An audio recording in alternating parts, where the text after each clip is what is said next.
অভিনন্দন জানিয়েছেন ভক্ত ও শুভাকাঙ্ক্ষীরা। সে সময় জানা যায় পাত্রীর নাম রাইসা। তবে দুদিন যেতেই বদলে গেল আফ্রিদির স্ত্রীর নাম। জানা যায় রাইসা নয়, আফ্রিদি বিয়ে করেছেন রামিসাকে।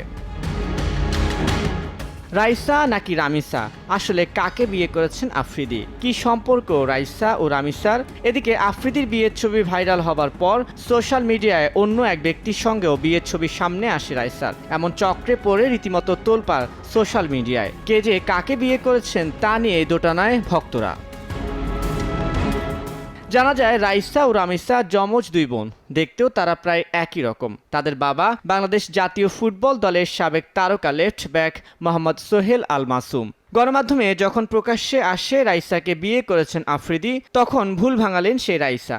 সোশ্যাল মিডিয়ায় তিনি নিশ্চিত করে লেখেন, আমি বিবাহিত, আমাকে নয় আমার যমজ বোন রামিসাকে বিয়ে করেছেন তৌহিদ আফ্রিদি। মাঠের অলরাউন্ডার আমি,